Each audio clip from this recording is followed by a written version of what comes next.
Feel the real fear with us. প্রিয় listeners, আসসালামু আলাইকুম। দেশ ও দেশের বাইরে যে যেখান থেকে আমাদেরকে শুনছেন, Afnan the horror world YouTube চ্যানেলের পক্ষ থেকে সকলকে স্বাগত জানাচ্ছি। আমি আফনান।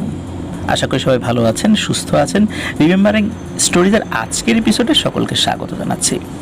প্রিয় লিসেনার্স, আপনারা জানেন এবারের অমর 21 বই মেলাতে আপনাদের পাঠানো বিভিন্ন ঘটনাবলী নিয়ে একটি বই প্রকাশিত হয়েছিল।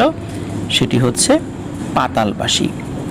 প্রান্ত প্রকাশন থেকে এই বইটি প্রকাশিত হয়েছিল, যেখানে আপনাদের পাঠানো বিভিন্ন ঘটনাগুলো আমরা সেখানে অ্যাড করেছি। এটি আমি সম্পাদনা করেছি মাত্র, কিন্তু বইটিতে আপনাদের পাঠানো ঘটনাবলী রয়েছে। প্রিয় লিসেনার্স, আপনারা অনেকেই অনুরোধ করেছিলেন যে পাতালবাসী বইয়ের ঘটনাগুলো পর্যায়ক্রমে আপনাদের সামনে উপস্থাপন করা যায় কিনা। সেই প্রচেষ্টা থেকে আমরা এবারে শুরু করছি পাতালবাসী বই থেকে ধারাবাহিক ঘটনাবলী উপস্থাপনা। আর সেই লক্ষ্যে আজকে আপনাদের সামনে নিয়ে এসেছি একটি ঘটনা। আশা করছি এই ঘটনাটি আপনাদের ভালো লাগবে। ঘটনাটি আমরা বইয়ে ঠিক যেভাবে প্রকাশ করেছিলাম ঠিক সেভাবেই আপনাদের সামনে উপস্থাপন করার চেষ্টা করব ইনশাল্লাহ। আর ঘটনা যিনি পাঠিয়েছেন তার নামটা আমরা একদম শেষে বলবো। তো চলুন শুরু করি। ঘটনাটির শিরোনাম আমরা দিয়েছি আমি স্কন্ধকাটা।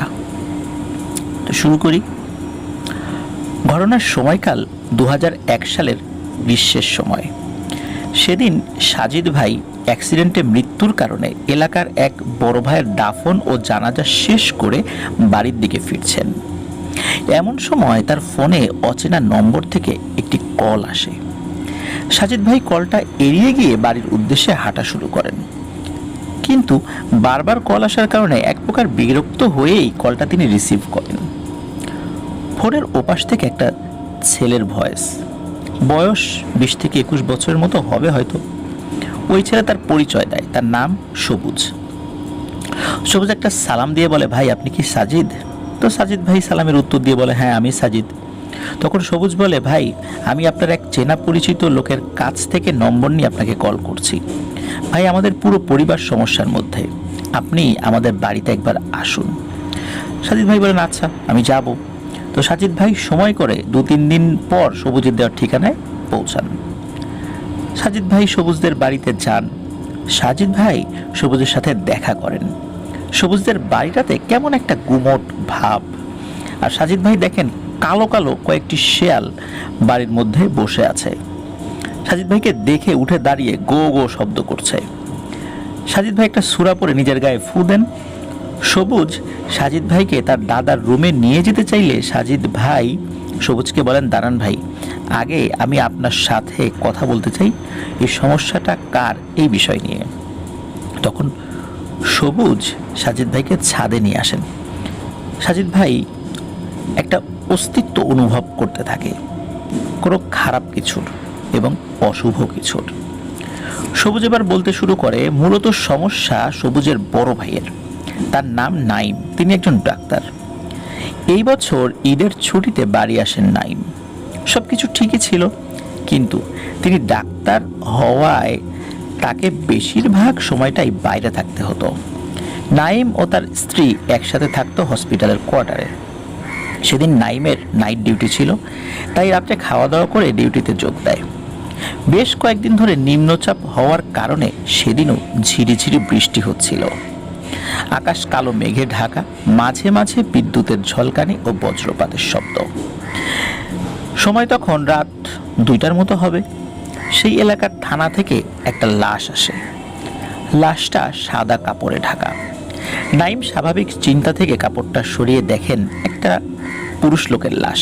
বয়স 50 থেকে 55 এর মধ্যে, কিন্তু লাশটা দেখে বোঝা যাচ্ছে বেশিক্ষণ লাশটি রাখা যাবে না। লাশের মাথা এক পাশে থেতলানো, বুকের কিছু অংশ খুবলে খাওয়া, যেন মনে হচ্ছে কোনো জন্তু খুবলে খেয়েছে। একটা হাত কাটা ছিল।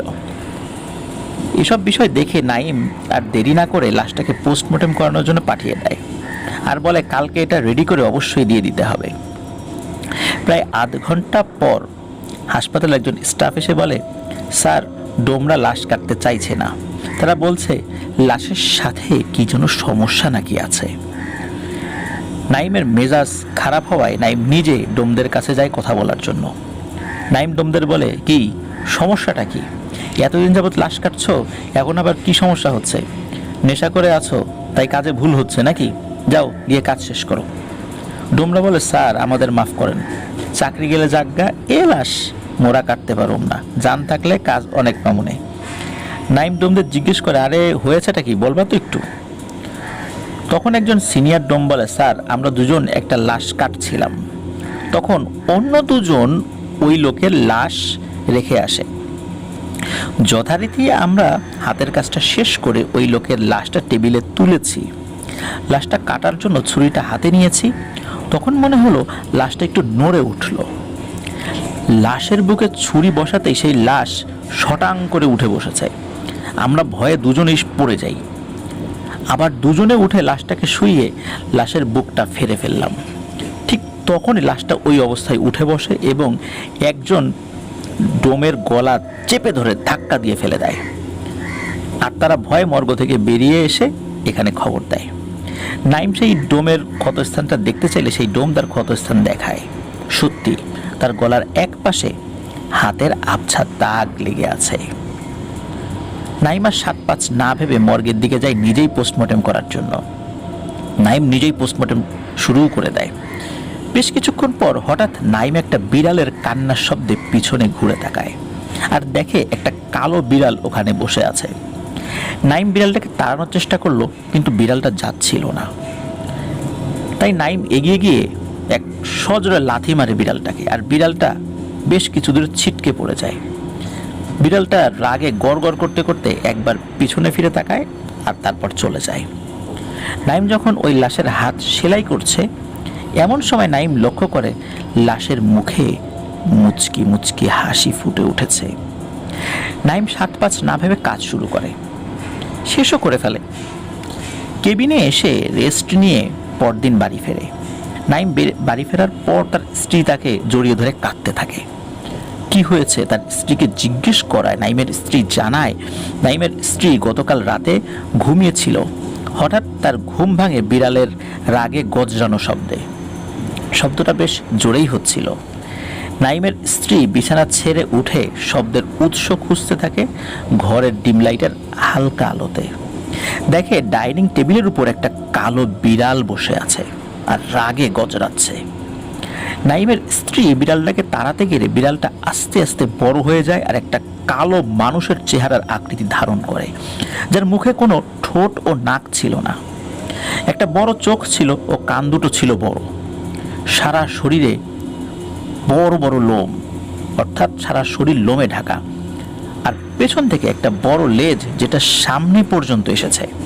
এই দেখে নাইমের স্ত্রী এক দৌড়ে গিয়ে রুমে ঢুকে দরজা লাগিয়ে দেয়। ঠিক তখনই দরজার ওপাশ থেকে একটা ফ্যাঁসফেঁসে হাসির শব্দ শুনতে পায় আর দরজায় অনবরত কিল ঘুষি মারার শব্দ আসতে থাকে। নাইমের স্ত্রী আল্লাহকে স্মরণ করতে থাকেন ও দোয়া পড়তে থাকেন। এই সময় ফজরের আজান পড়ায় সব কিছু শান্ত হয়ে যায়। তখন থেকে নাইমের স্ত্রী আর ঘুমায়নি। নাইম সব শুনে তার স্ত্রীকে শান্ত করে এবং বলে ওসব মনের ভুল, এই বলে বিষয়টা কাটিয়ে দেয়। নাইম পরদিন ডিউটিতে চলে যাওয়ার পর নাইমের স্ত্রী এক প্রকার ভয়ের কারণেই রাতে লাইট জ্বালিয়ে শুয়ে পড়েন। কিন্তু সেদিন রাতে নাইমের স্ত্রীর ঘুম আসছিল না। বেশি কিছুক্ষণ পর একটু তন্দ্রার মতো আসলে হঠাৎ চিরচির শব্দ হয়ে ঘরের লাইটটা দপ করে নিভে যায়। নাইমের স্ত্রী এক লাফে বিছানা থেকে উঠে বসেন আর বাইরে থেকে আসা ল্যাম্পপোস্টের আবছা আলোয় দেখতে পান ঘরের দেয়ালে টিকটিকির মতো করে একটা মানব আকৃতির জন্তু ঘুরছে। এরপর এক লাফে সেই জন্তু নাইমের স্ত্রীর সামনে এসে বসে আর লম্বা একটা জিহ্বা বের করে নাইমের স্ত্রীর গা চাটতে থাকে। নাইমের স্ত্রীর মুখ থেকে কোনো আওয়াজ বের হচ্ছিল না। সেই জন্তু আকৃতির অবয়বটা এবার তার চারপাশে ঘুরতে থাকে। নাইমের স্ত্রী ভয়ে কাঁপতে কাঁপতে ওখানে জ্ঞান হারিয়ে পড়ে যায়। পরদিন সকালে নাইম বাড়ি এসে দরজা ধাক্কাতে থাকে, কিন্তু দরজা না খোলায় নাইম আশেপাশের প্রতিবেশীদের সঙ্গে নিয়ে দরজা ভেঙে ভিতরে ঢুকে তারা বেডরুমে গিয়ে দেখে তার স্ত্রী অচেতন অবস্থায় বিছানার উপর পড়ে আছে। নাইম তার স্ত্রীর শরীরে কিছু জায়গায় লালচে ধরনের কয়েকটি দাগ লক্ষ্য করে। নাইম স্ত্রীর জ্ঞান ফেরানোর চেষ্টা করে এবং সফলও হয়। জ্ঞান ফেরার পর তার স্ত্রী সবকিছু খুলে বলে। নাইম সেদিন হসপিটালের ঊর্ধ্বতন কর্মকর্তাদের কাছ থেকে ডিউটি শিফট করে, মানে দিনের বেলা ডিউটি নেয়। সেদিনই আবার ডে শিফট ডিউটি করে এবং সারাদিন কাজ করার ফলে নাইমের অত্যন্ত ক্লান্ত লাগছিল, তাই বিছানায় শোয়ার কিছুক্ষণের মধ্যেই নাইম ঘুমিয়ে পড়ে। নাইমের ঘুম ভাঙে রেডিওর শব্দে, কিন্তু সেটা কোনো গানের শব্দ ছিল না। শব্দটা ছিল রেডিও নেটওয়ার্কের। অনেক সময় নেটওয়ার্ক না ধরলে যেমন গড় গড় গড় গড় শব্দ হয়, চিনচিন শব্দ হয়, ঠিক তেমনি শব্দ হচ্ছিল। নাইম ঘুম ভেঙে উঠে দেখে তার স্ত্রী তার পাশে নেই। নাইম শরীরের সব জড়তাকে পেছনে ঠেলে দিয়ে ওঠে, তার স্ত্রীকে খুঁজতে থাকে। নাইম মনে মনে এটাও ভাবতে থাকে যে তার ঘরে তো রেডিও নেই, তাহলে রেডিও শব্দ কোথা থেকে আসছে। সেই সময় নাইমের পরিস্থিতি ছিল এমন যে কোনো তীব্র মাদক সেবন করলে যেমন হয় ঠিক তেমন। নাইম যেন এক প্রকার একটা ঘোরের মধ্যেই হাঁটছে, একটা ঘোর কাজ করছে তার মাথার মধ্যে। আর ঘরের মধ্যে একসময় ধোঁয়া ভর্তি হয়ে যায় হঠাৎ করেই। আর নাইমের কাছে মনে হচ্ছিল সে যেন এক ধোঁয়াময় পৃথিবীতে বন্দী হয়ে আছে, চারদিকে ঘুরছে, কিন্তু কোনোভাবেই সে ওখান থেকে বের হতে পারছে না। এমন সময় নাইম একটা গর্তের মধ্যে পড়ে যায়। এইবার নাইম দেখে সে অন্ধকারের মধ্যে শুয়ে আছে, কিন্তু আশেপাশে হাত দিয়ে অনুভব করে চারদিকে মাটির দেয়াল। না পারছে উঠে বসতে, আর না পারছে ঠিক করে দাঁড়াতে। নাইম বুঝতে পারে যে সে একটা কবরে বন্দী হয়ে আছে। নাইম জোরে জোরে চিৎকার করছিল বাঁচার জন্য, কিন্তু কোনো সাড়া পাচ্ছিল না। শেষ পর্যন্ত নাইম কালেমা পড়তে থাকে, কাঁদতে থাকে, আর আল্লাহর কাছে তওবা করতে থাকে। এমন সময় একটা হাত দেখতে পায়, যে হাত দেখে নাইম বুঝেছিল যে সেই হাতটা তাকে এখান থেকে বের করতে সাহায্য করবে। নাইম হাতটা ধরে, আর নাইমের অসম্ভব ঘুম পায়, আর নাইম ঘুমিয়েও যায়। নাইমের ঘুম ভেঙে দেখে যে একজন বয়স্ক ভদ্রলোক তার মাথায় হাত বুলিয়ে দিচ্ছেন আর দোয়া পড়ে ফু দিচ্ছেন। নাইমের জ্ঞান ফিরলে নাইমকে ওই বৃদ্ধ ভদ্রলোক জিজ্ঞেস করেন, বলো তো বাবা, কি হয়েছিল তোমার সাথে? নাইম বলে বিস্তারিত ঘটনা। আসলে বৃদ্ধ ভদ্রলোকটি ছিলেন বেশ কিছু দূরের এক মসজিদের ইমাম। নাইম বলে গতকাল রাতে তিনি ঘুমানোর পর এসব হয়েছে। তখন ওই বৃদ্ধ ইমাম বলেন, বাবা, তুমি বিগত 15 দিন ধরে এমন অবস্থায় ছিলে। তখন নাইমের স্ত্রী নাইমকে বলে, সেদিন সকালে ডিউটিতে যাওয়ার সময় হয়ে যাচ্ছে, কিন্তু নাইমের ঘুম ভাঙছিল না। তাই তিনি বেশ কিছুক্ষণ ধরে নাইমের গায়ে ধাক্কা দিয়ে ডাকার পরেও নাইমের ঘুম না ভাঙায় নাইমের বন্ধু, যিনি নাইমের সাথে হসপিটালে কাজ করেন, ওনাকে ডেকে পাঠালে উনি এসে নাইমকে দেখে বলেন, এরকম কিছু তিনি আগে কখনো ফেস করেননি। নাইম তখন কোমায় ছিলেন, তাই তার রুমেই যতটা সম্ভব মেডিকেল সাপোর্ট দিয়ে নাইমের চিকিৎসা চলতে থাকে। নাইমের স্ত্রী পরদিন রাতে নাইমের পাশে একটা চেয়ারে বসে থাকতে থাকতে ঘুমিয়ে পড়েন। এমন সময় নাইমের স্ত্রীর ঘরের মধ্যে হাঁটা চলার শব্দে ঘুম ভাঙে, আর দেখে নাইম ঘরের মধ্যে ঘুরে বেড়াচ্ছে। নাইমের স্ত্রী ভাবে এটা কখনো সম্ভব নয়। তিনি নাইমকে কোনো রকমের টেনে বিছানায় শুইয়ে দেন। নাইমের স্ত্রীর আর বুঝতে বাকি ছিল না যে সমস্যাটি বিজ্ঞান সংক্রান্ত কিছু নয়, বরং তাদের সাথে অতিপ্রাকৃত কোনো ঘটনা ঘটছে।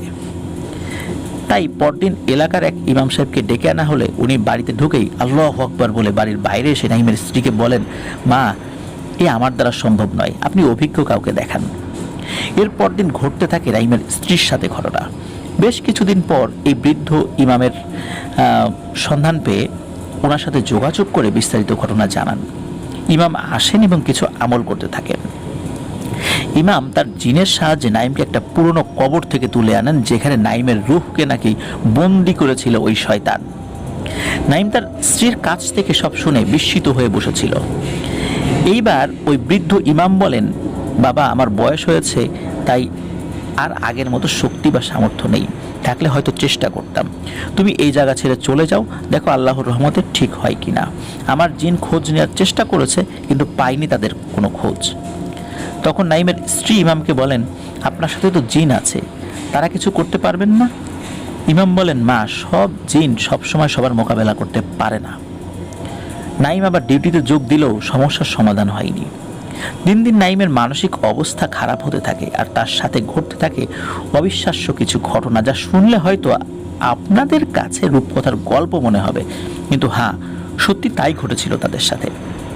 যা বর্ণনা করতে গেলেও কিছু মানুষ যারা এমন কাজ করে তাদের কেউ কেউ শিহরিত হয়ে যাবেন। ভয় আমিও পেয়েছিলাম, এটা সত্যি। এবার যা শেয়ার করতে যাচ্ছি গল্প ভেবেই তা মন দিয়ে শুনুন। বেশ কয়েকদিন ধরে নাইম ডিউটি করছিল। সেদিন রাতেও নাইম ডিউটি করছিল। নাইমের কেমন যেন শরীরের মধ্যে অস্বস্তি কাজ করছিল। নাইম চোখ মুখে জল দেওয়ার জন্য ওয়াশরুমে যায়। নাইম বেসিনের কলটা ছেড়ে মুখে জল দিচ্ছিল। এমন সময় নাইম অনুভব করে তার পেছনে কেউ একজন দাঁড়িয়ে আছে। নাইম পেছনে ফিরে তাকালে কিছুই দেখতে পায়নি। নাইম একটু ভয় পেয়ে তাড়াহুড়ো করে মুখ ধুয়ে ওয়াশরুম থেকে বেরোবে, কিন্তু ওয়াশরুম কেউ যেন বাইরে থেকে লক করে দিয়েছে, মানে আটকে দিয়েছে। নাইম একটা ফ্যাসফেসে হাসির শব্দ শুনতে পায়। হাসিটা এমন ছিল যে ওয়াশরুমটা লক করে কেউ খুব মজা পেয়েছে। হঠাৎ নাইমের পা ধরে হ্যাচকা টান দিয়ে কেউ ফেলে দিয়ে একটু টেনে সরিয়ে দেয়। নাইম উঠে বসে, কিন্তু কিছু দেখতে পায়নি। তখন হঠাৎ করে ওয়াশরুমের লাইটটা চিড়চিড় শব্দ করে দপ করে ফেটে যায়। অন্ধকারে নাইম নিজের হাতটাও নিজে দেখতে পারছে না। নাইম ফিল করে নাইমের আশেপাশে একটা শব্দ হচ্ছে। শব্দটা এমন ছিল যে কোনো বড় আকৃতির সাপ চারদিকে ঘুরলে যেমন হয় ঠিক তেমনিভাবে শব্দ হচ্ছে। নাইমের হৃদয়টা ভয়ে যেন ভেতর থেকে ছিঁড়ে বেরিয়ে আসতে চাচ্ছে। নাইম এবার একটু সাহস সঞ্চয় করে উঠে দাঁড়িয়ে দরজায় সজোরে লাথি মারতে থাকে। দরজাটা সে অন্ধকারে হাতড়ে হাতড়ে পেয়ে গিয়েছিল, কারণ তার আইডিয়া থেকে সে এটা বের করতে পেরেছিল। 3-4টে লাথি মারার পর আর একটা লাথি মারার সাথে সাথেই দরজা ভেঙে যায়। নাইম ওয়াশরুম থেকে বেরিয়ে এসে দেখে তার সামনে কালো পোশাক পরা অনেকগুলো মানুষ দাঁড়িয়ে আছে, যাদের একজনেরও মাথা নেই। নাইম ওই মাথাবিহীন কালো পোশাক পরিহিত অবয়বগুলোকে দেখে উল্টো দিকে রুদ্ধশ্বাসে দৌড়াতে থাকে, আর তার পেছনে দৌড়াচ্ছে ওই কাটা মাথা অবয়বগুলো। আর তার সাথে চারদিক থেকে অদ্ভুতভাবে ভেসে আসতে থাকে তাচ্ছিল্য ভরা ফ্যাসফেসে হাসি। নাইম নিজের কান চেপে ধরে আয়াতুল কুরসি পড়তে থাকে দৌড়াতে দৌড়াতে। এক পর্যায়ে একটা গাছের সাথে ধাক্কা খেয়ে জ্ঞান হারিয়ে পড়ে যায়। আসলে সে কোন দিক দিয়ে দৌড়াচ্ছিল, কিভাবে কোন দিকে যাচ্ছিল, আর কিভাবেই একটা গাছের সাথে ধাক্কা খেলো, এই বিষয়টি আসলে সে কোনোভাবে বুঝতে পারছিল না। মনে হচ্ছিল সে একটা অদৃশ্য জগতে দৌড়াচ্ছে, এমন একটা ঘোরের মধ্যে সে ছিল। পরদিন নাইমের জ্ঞান ফিরলে নাইম নিজেকে পায় সেই হসপিটালের বেডে যেখানে নাইম কর্মরত ছিল। নাইম দেখে পাশে তার স্ত্রী বসে আছে আর তার ডাক্তার বন্ধু। তারা নাইমকে জিজ্ঞেস করে কি হয়েছিল। নাইম সব কিছু জানায়। যে ডাক্তার বন্ধু বলে, কি বলো ভাই, তুমি অনেকক্ষণ ধরে আসছো না দেখে আমিও 2-4 জন ওয়ার্ড বয় তোমাকে খুঁজতে চাই। ওয়াশরুমের সামনে যাওয়া মাত্রই আমরা দেখি দরজার ভেতরে থেকে বেশ কয়েকটা সজোরে লাথি মেরে দরজা ভেঙে বেরিয়ে আমাদের দিকে তাকালে আর উল্টো দিকে চিৎকার করতে করতে দৌড় দিলে। আমরা তোমাকে ধরার জন্য সবাই মিলে পেছন পেছন দৌড় দিলাম। তুমি হসপিটালের বাইরে গিয়ে বাগানের দিকে যাওয়া মাত্রই একটা গাছে ধাক্কা খেয়ে মাটিতে জ্ঞান হারিয়ে পড়ে যাও, আর আমরা তোমাকে উদ্ধার করি। আসলে নাইম ওয়াশরুম থেকে দরজা ভেঙে বেরিয়ে আসার পর হাসপাতালের কর্মীদেরই দেখেন, আর তারাই নাইমের পেছনে দৌড়াচ্ছিল। কিন্তু ওই শয়তান তাকে কালো জাদু করে এসব দেখিয়েছে, এটা নাইম বুঝতে পারে। নাইমের এই মানসিক অবস্থা দেখে হাসপাতাল থেকে তাকে কিছুদিনের জন্য ছুটি দেয়, যেন আরও বিশ্রাম নিতে পারে এবং টুকটাক চিকিৎসা করতে পারে। আসলে এ তো আর কোনো ওষুধের সারার অসুখ নয় যে ডাক্তার দেখালেই এটি সেরে যাবে। নাইম ও তার স্ত্রী বাড়ি ফেরে। নাইমের স্ত্রী কাজের সুবিধার জন্য একটা বোয়া রাখেন যে সবসময় তাদের সাথে থাকবেন। সেদিন রাত্রে নাইমের স্ত্রী ঘুমাচ্ছিলেন, তখন মধ্যরাত প্রায় এমন সময় দরজায় ঠক ঠক শব্দে ঘুম ভাঙে নাইমের স্ত্রীর। নাইমের স্ত্রী ভাবে, এত রাত্রে কে এলো? নাইমের স্ত্রী উঠে যান ও দরজা খুলে দেখেন নাইমের শ্বশুর মশাই দাঁড়িয়ে আছেন। নাইমের স্ত্রী তার বাবাকে দেখে একটু অবাক হয়ে জিজ্ঞেস করেন, বাবা, তুমি এত রাত্রে এখানে এলে? নাইমের শ্বশুর বলে, মা, তোর মা রাস্তায় অসুস্থ হয়ে পড়েছে, তাড়াতাড়ি চল। নাইমের স্ত্রী জিজ্ঞেস করতে যাবে, কিন্তু তার আগেই নাইমের শ্বশুর হাঁটা শুরু করে। আসলে তার মা রাস্তায় অসুস্থ হয়ে পড়েছে, এটা কেমন কথা। কিন্তু তার বাবা কোনো ধরনের কোনো উত্তর না দিয়ে যেহেতু হাঁটা শুরু করেছে, নাইমের স্ত্রী ঘরের দরজা বন্ধ করে তার বাবার পেছন পেছন হাঁটা শুরু করে। বেশ কিছুক্ষণ হাঁটার পর নাইমের স্ত্রী তার বাবাকে জিজ্ঞেস করে আর কত দূর, কিন্তু কোনো উত্তরই দিচ্ছিল না তার বাবা। বেশ কিছুক্ষণ হাঁটার পর একটা ধান ক্ষেত পেরিয়ে একটা ছোট্ট জায়গা, যেটা ছোট মাপের পাঁচিল দিয়ে ঘেরা, আর সামনে একটা পুরনো ভাঙা গেট। সেই ভাঙা গেট দিয়ে নাইমের স্ত্রীর বাবা ঢুকে গেলেন। নাইমের স্ত্রীও তাকে ফলো করে সেখানে ঢুকে যান। এবার কয়েক পা হেঁটেই দেখেন তার বাবা দাঁড়িয়ে কিছু একটার দিকে হাত দিয়ে ইশারা করছে ও তার মুখে মুচকি একটা হাসি। নাইমের স্ত্রী ভালো করে লক্ষ্য করে দেখেন একটা জায়গার মাটি খুঁড়ে মাটির স্তূপ করে রাখা, তার পাশে একটা লোক উবু হয়ে বসে কিছু একটা করছে। নাইমের স্ত্রী কাছে এগিয়ে গিয়ে এক চিৎকারে দুপা পেছনে লাফিয়ে পড়ে যায় মাটিতে। নাইমের স্ত্রী দেখে নাইম তার মায়ের লাশের গা থেকে মাংস ছিঁড়ে খাচ্ছে। এবার নাইমের স্ত্রীর বাবা ওই লাশের পাশে এসে বসেন। নাইমের স্ত্রীর মায়ের মাথা চিরে চোখের মধ্যে আঙ্গুল ঢুকিয়ে চোখ খুবলে বের করে চিবিয়ে চিবিয়ে খেতে লাগলো, আর জিহ্বা দিয়ে সেই চোখ খুবলানো জায়গার রক্ত চাটছিল। এই দৃশ্য আসলে সহ্য করার মতো না, আর এই দৃশ্য সহ্য করতে না পেরে নাইমের স্ত্রী এক চিৎকার দেন, আর নাইমের স্ত্রীর ঘুম ভেঙে যায়। আসলে তিনি স্বপ্ন দেখছিলেন। নাইমের স্ত্রীর সারা শরীর ঘেমে গোসল করার মতো অবস্থা। তখনই ভোরের আজানের শব্দ আসতে থাকে। নাইমের স্ত্রী উঠে অজু করে নামাজ শেষ করে। সেদিন বিকেল থেকে বজ্র বিদ্যুৎ সহ অঝরে বৃষ্টি হওয়ার কারণে লোডশেডিং ছিল, তাই আর বেশি কিছু রান্না না করে সন্ধ্যায় রান্না শেষ করে। বসার ঘরে তিনজন মিলে কথা বলছিল, নাইম, তার স্ত্রী ও কাজের বুয়া। কথা হচ্ছিল এই বিনা আভাসে বজ্রপাতের বিষয় নিয়ে। কেন আর কি করে জিনের কবলে পড়লো, আর এর থেকে পরিত্রাণের উপায় কি বের করে দেবেন কি আল্লাহ তাআলা তাদেরকে এই সমস্যা থেকে, এই বিষয় নিয়ে কিভাবে সমস্যা থেকে বের হওয়া যায়, এটি নিয়ে আলোচনা হচ্ছিল। এমন সময় রান্নাঘর থেকে বিড়ালের কান্নার শব্দ আসছিল। কাজের বুয়া তাদের বলে যে আমি বিড়াল তাড়িয়ে আসছি। বুয়া মোমবাতি হাতে রান্নাঘরে ঢুকে দেখেন একটা কালো পোশাক পরা একটা মহিলার অবয়ব বুয়ার দিকে পেছন ফিরে বসে ডাস্টবিনের মধ্যে মাথা ঝুঁকিয়ে কিছু করছে। রান্নাঘরে ময়লা ফেলার ঝুড়ি থাকে বা ডাস্টবিন থাকে, সেটার মধ্যে। বুয়া ওখানে গিয়ে যখন বলেছে এই কে, তখন সেই কালো পোশাক পরা অবয়বটা পেছনে ফিরে তাকালো।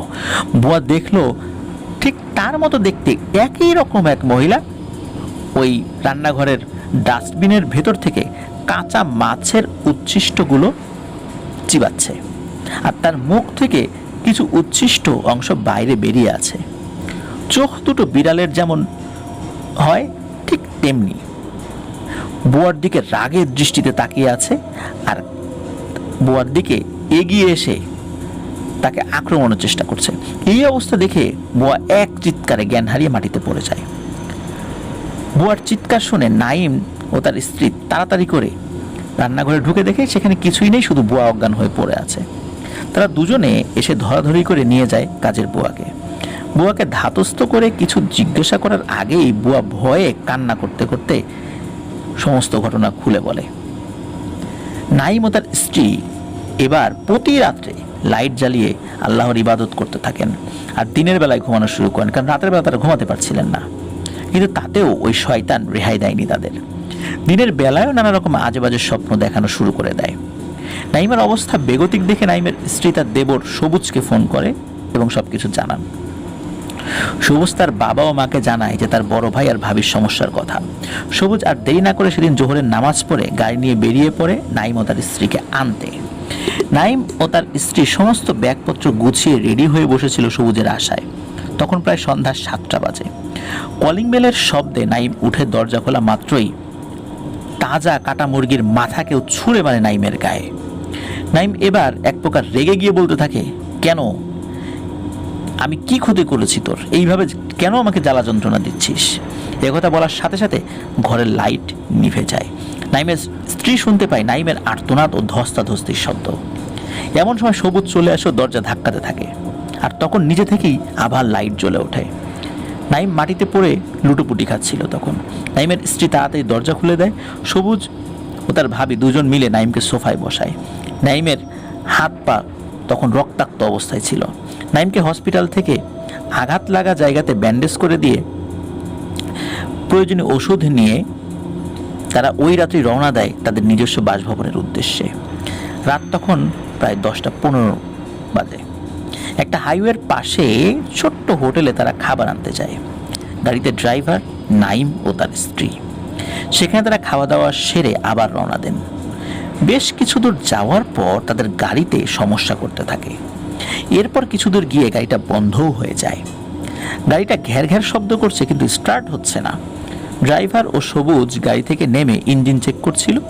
এমন সময় শেয়ালের কান্নার মতো শব্দ আসতে থাকে।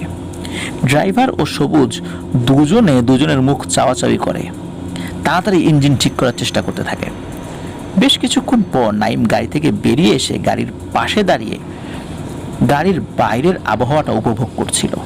এমন সময় নাইম ফিল করে নাইমের কানের পাশে একটা অজানা কোনো ভাষায় ফিসফিস শব্দ করে কেউ কিছু বলছে আর হাসছে। হাসিটা মৃদু ছিল। নাইমের ভয় লাগাতে নাইম গাড়ির দরজা খুলে ভেতরে ঢুকতে যাবে। এমন সময় নাইমের পা ধরে কোনো এক অদৃশ্য শক্তি টেনে হিচড়ে হাইওয়ে থেকে নামিয়ে মাঠের দিকে নিয়ে যেতে থাকে। এমন সময় বাকিরা নাইমের চিৎকারে যখন টের পেয়ে গেছে, সবাই মিলে হাইওয়ে থেকে নেমে নাইমকে ধরে ফেলে। 3 জন মিলে নাইমকে টেনে হাইওয়েতে উঠিয়ে নেয় এবং গাড়িতে উঠিয়ে ফেলে। তারা সবাই গাড়িতে উঠে বসে, চেষ্টা করতে থাকে গাড়ি স্টার্ট দেওয়ার, কিন্তু গাড়ি স্টার্ট হচ্ছিল না। ড্রাইভার কিছু দোয়া পরে স্টিয়ারিংয়ে ফু দেওয়া মাত্রই গাড়ি স্টার্ট হয়ে যায়। ঠিক তখনই গাড়ির গায়ে যদি কোনো জন্তু ধাক্কা দিলে গাড়িটা যেভাবে নড়ে ওঠে ঠিক তেমনভাবে নড়ে ওঠে। তারা সবাই মিলে একসাথে জোরে জোরে সূরা এবং অন্যান্য দোয়া কালাম পড়তে থাকে। বেশ কিছুক্ষণ পর সব কিছু থেমে যায় আর তারা বাড়িতেও পৌঁছায় সহি সালামতে। তারপর থেকে নাইমের অবস্থা আরও খারাপ হতে থাকে। সবুজ সাজিদ ভাইকে বলে যে, ভাই, এখন আমার বড় ভাই সারাদিন কোমায় থাকার মতো অবস্থায় পড়ে থাকে। আসরের পর উঠে হামাগুড়ি দিয়ে সারা বাড়িময় ঘোরে। আগে কাঁচা মাছ মাংস খেত, এখন আমার আম্মা বড় ভাইয়ের জন্য মাছ মাংস সেদ্ধ করে রাখে। বড় ভাই ঘুম থেকে ওঠার পর সেগুলো দিলে কুকুর যেভাবে খায় ঠিক সেভাবে সে এই মাংসগুলো খায়। এখন অবস্থা খুব খারাপ। সব শুনে সাজিদ ভাই সবুজকে বলে, চলো তোমার ভাইকে একটু দেখে আসি। সাজিদ ভাই নাইমের রুমে ঢোকে। রুমের মধ্যে থেকে একটা পচা লাশের গন্ধ আসছিল। সাজিদ ভাই একাই এই গন্ধটা পাচ্ছিলেন। সাজিদ ভাই নাইমের পাশে গিয়ে দাঁড়ান। সাজিদ ভাই লক্ষ্য করে নাইমের মুখে একটা মুচকি হাসি। হাসিতে সে এটা বোঝানোর চেষ্টা করছিল যে সাজিদ ভাইয়ের এখানে আসাটা বৃথা। সাজিদ ভাই মুচকি হেসে সবুজকে বলে, তুমি আমাদের একটু একা ছেড়ে দাও। একথা শুনে সবুজ চলে যায়। তখনই চোখ বন্ধ অবস্থায় নাইম উঠে বসে। যেমনভাবে আগে মানুষ শৌচাগারে বসতো ঠিক সেভাবে। সাজিদ ভাই দেখেন যে দেওয়ালের মধ্যে থেকে মনে হচ্ছে অসংখ্য হাত বেরিয়ে আসছে, আর সিলিংয়ের ভেতর থেকে কেউ মাথা বের করে নাকি উকি মারছে। সাজিদ ভাই মনে মনে তার জিন হুজুরদের স্মরণ করছিলেন। তখন নাইম ভাঙায় বলে, ও বাবা, দেখো দেখো, ওঝা আইছে মোরে ঝাড়াইতে। এই বলে নাইম হাসতে থাকে। সাজিদ ভাই একটু তাচ্ছিল্যের স্বরে বলে, ঝাড়াইতে নয় রে, তোরে তাড়াইতে আইছি, বুঝছিস? সমস্যা নেই, সব রোগের ওষুধ আছে। তোদের ওষুধও আমার মালিক আল্লাহ বানায় রাখছেন, ভাবিস না বেশি।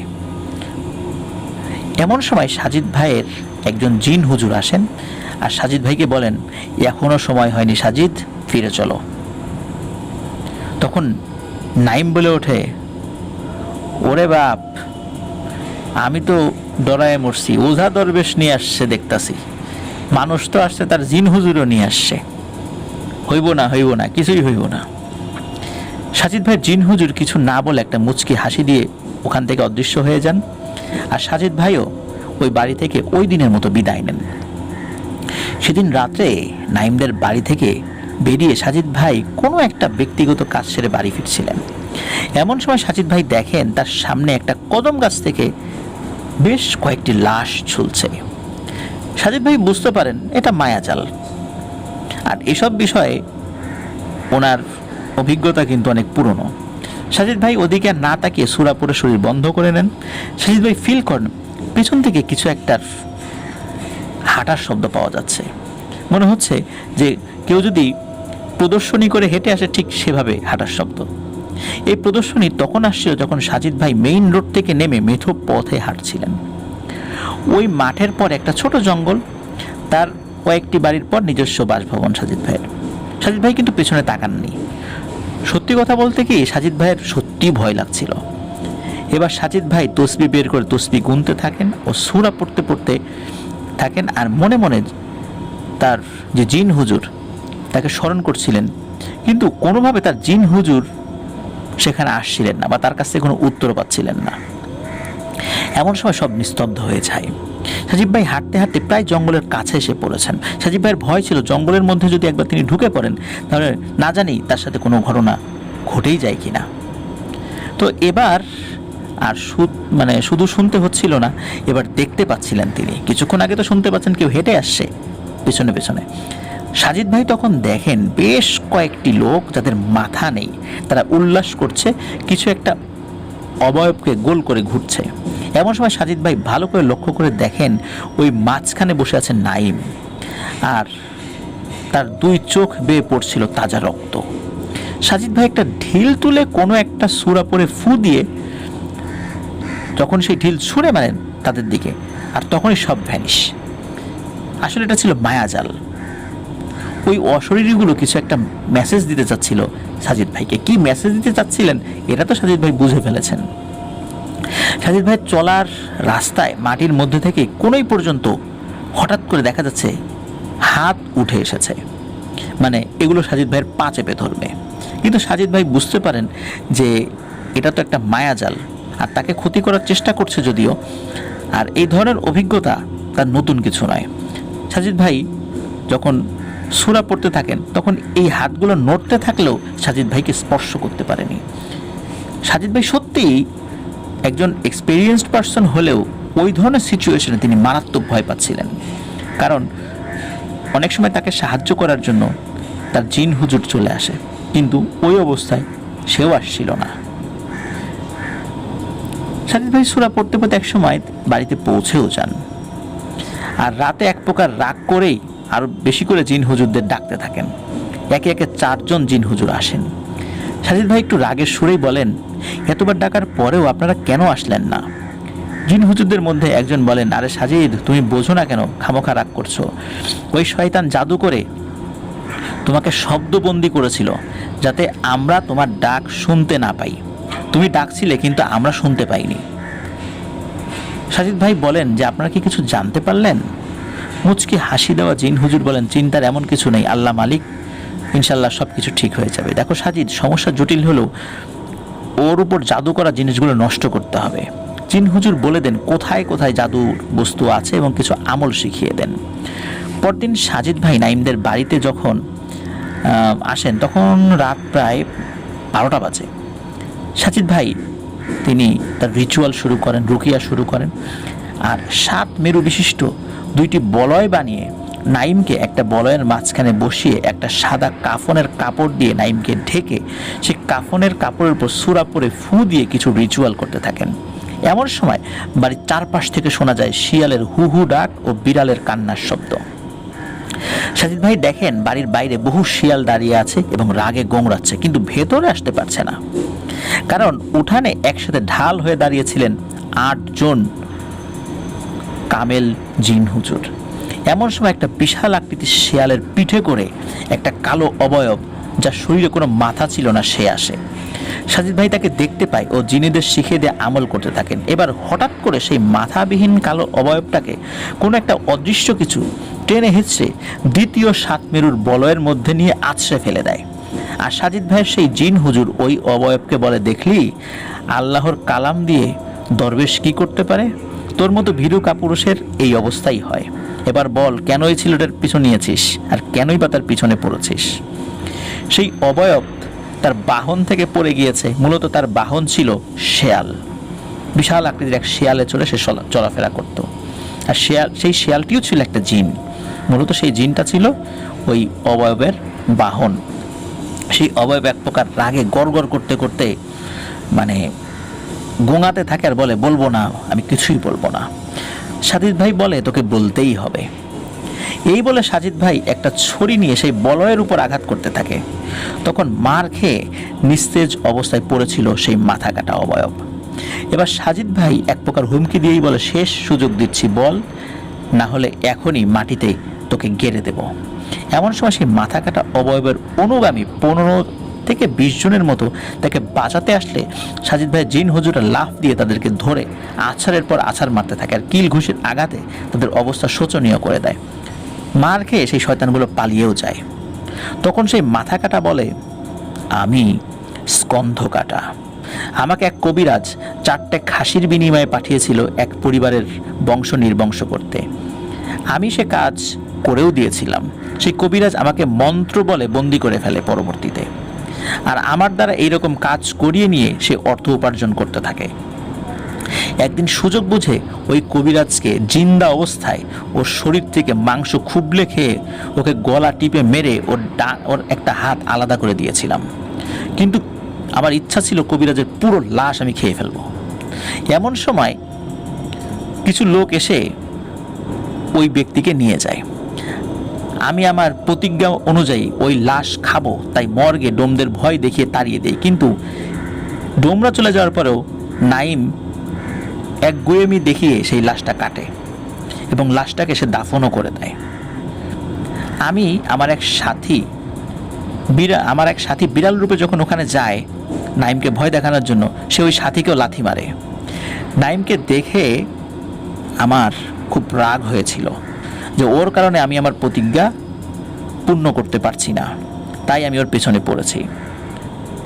সব শুনে সাজিদ ভাই স্কন্ধ কাটা অবয়বকে বোতলে বন্দি করেন এবং সেই বোতল জিন হুজুরদের দিয়ে দেন। নাইমদের বাড়ি থেকে অনেকগুলো জাদু বস্তু উদ্ধার করে সেগুলো পুড়িয়ে ফেলেন। মূলত এই জাদুগুলো ওই জিনেরাই করেছিল, কোনো মানুষ করেনি, নাইমের কোনো আত্মীয় স্বজনও করেনি।